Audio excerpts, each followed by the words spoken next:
Estimados alumnos, en esta oportunidad les traigo un ejercicio que requiere de bastante visión angular dentro de un triángulo. Veamos entonces el enunciado.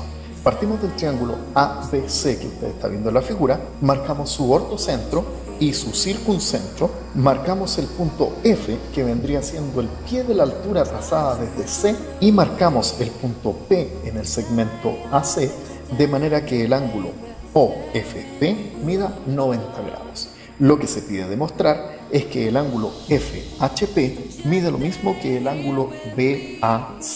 Es decir, se da la igualdad sugerida en la figura con los ángulos en rojito. Para la solución, lo que vamos a hacer es conectar el punto A con los puntos H y O y recordar la propiedad que ya hemos realizado en otros videos que dice que el ortocentro y el circuncentro de un triángulo son conjugados isogonales, es decir, los ángulos en moradito que yo estoy marcando ahí han de medir lo mismo.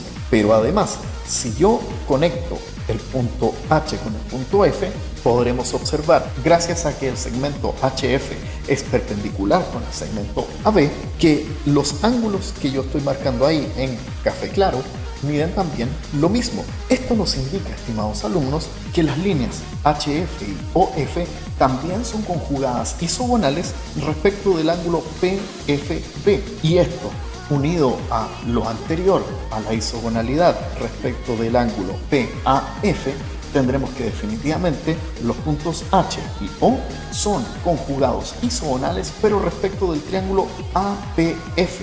Entonces, deducimos que si yo conecto los puntos H y O con el punto P, también tendremos igualdad de ángulos. Así es que ahí está marcadita en verde. Luego de esto, si marcamos el punto medio M del segmento AC, observamos que claramente el ángulo OMC debe medir 90 grados por tratarse de una simetral. Entonces, como el ángulo PMO y el ángulo OFP miden 90 grados, tendremos que el cuadrilátero MPFO es un cuadrilátero cíclico y entonces podemos dibujar la circunferencia que lo contiene. Si dibujamos esa circunferencia, observaremos que al marcar el segmento MF, el ángulo PMF mide lo mismo que el ángulo POF.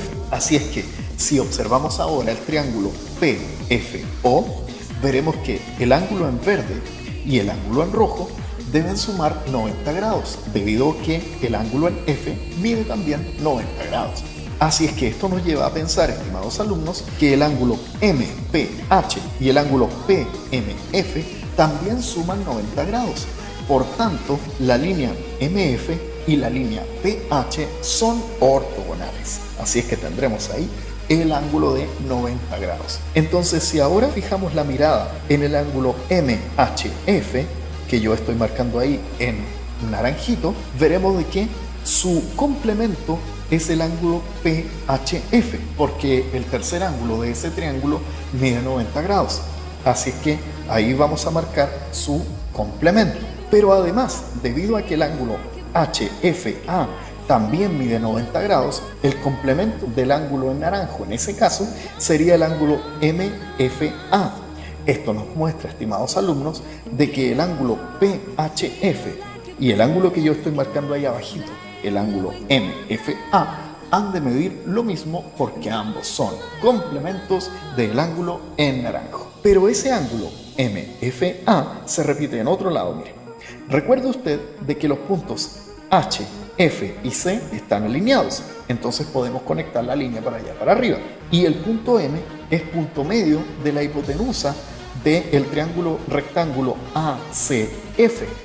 Por tanto, el segmento AM, el segmento MC y el segmento MF miden lo mismo, así es que el segmento MF también se lleva una barrita. Esto nos muestra que el triángulo AMF es un triángulo isósceles de base AF. Por lo tanto, el ángulo en F se repite también en el ángulo en A. En definitiva, estimados alumnos, esto nos muestra de que el ángulo MAF mide lo mismo al final que el ángulo PHF, y eso era lo que se pedía demostrar. En conclusión, estimados alumnos, una solución completamente angular para un problema que no era tan sencillo de visualizar. Espero les haya quedado clara mi explicación y ante cualquier duda ya sabe usted cómo contactarse conmigo.